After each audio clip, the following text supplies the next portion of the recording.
virtual open mic viewers. This is a new experience for me, but I'm grateful that Tom asked me to be part of this. If anybody knows me, I typically read from my poetry collection called This Exquisite Corpse, which is a bit raunchy, a bit rated R. But today, in light of everything that's been happening, I thought I would read from my PhD dissertation. I've written a textbook about hybrid and experimental forms. It sort of has a lot of memoir. And in particular, right now, as an American who is for the foreseeable future unable to go home to Washington State where my family is, I thought I would read something from a chapter about family and community. In addition to reading for my dissertation for the first time for you kind audience, I have uploaded some of my favorite writing exercises I've created for this textbook onto my website, tanyaranel.wordpress.com. They're there, they're available. I would love feedback to see if people enjoyed them. So yeah, with that, I'm just going to do a bit of reading from this textbook beast of a thing I've been working on for the last 3 years. Tynemouth, England, October 2018.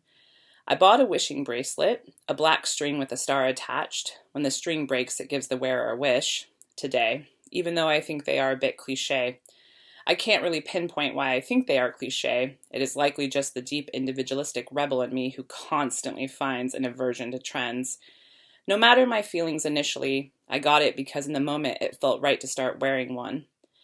I wanted the wish to be something internal, about myself, and for the bracelet to act as a reminder. As I walked on the beach pondering what exactly that might be, I realized it wasn't going to be about the bracelet breaking and some big wish coming true, that I wanted it to be something I think about daily, a kind of wish that it's a hope or a desire. This is what my wish is.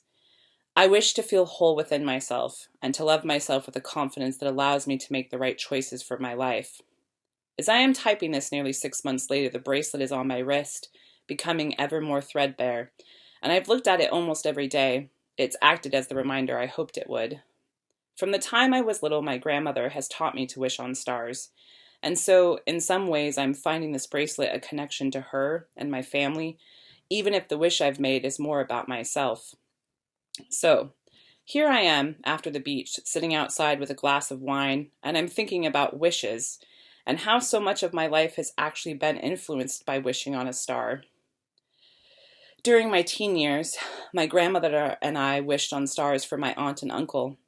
We wished for them to have a child, and we spent many years watching the stars and making this wish until it came true. It was a deep hope, a desire, and dream for them to have a family.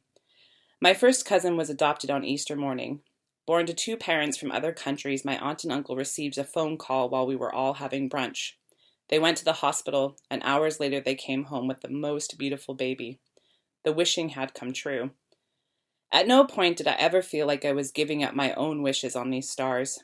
I never felt like any wish I might have made was more deserving of the stars I watched. My love of family is immense, and I still use the stars to wish for them all the time, even more so now that I am so far away from them. So really, wishing for me has always been a communal experience. I wished as a family for my aunt and uncle, and maybe more wishes should happen as a community. I never thought of my writing as a wish before today.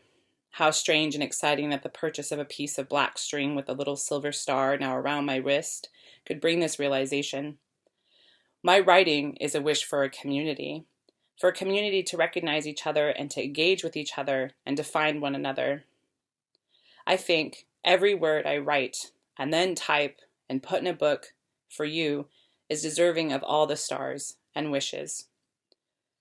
I remember my grandmother telling me from a very young age about a component of her faith. I am sharing it with you here at the start of this book, not to convert you. I myself am not religious, but rather to showcase some of my thoughts about family and community. She told me she believes we choose the families we are part of, that as our souls exist prior to our human form, we watch and wait to choose the family that will best help us grow and develop. I've always liked this idea, that despite the hardship of my childhood years, I chose my family, not just to learn, but to love and be loved. I imagine a large part of why I might have chosen my family was in fact because of my connection to my grandmother. I think, too, that perhaps we not only choose our families for what we learn from them, but also for what we can teach them. This concept works in many ways for me because it makes space for all the other family I have chosen over the years. This includes my family of friends, the adoptive families I have become a part of. My family is ever growing and expanding. I have the same feeling of choosing in regard to my community. My love runs just as deep for them, even though my community is much larger than my family. Thank you so much.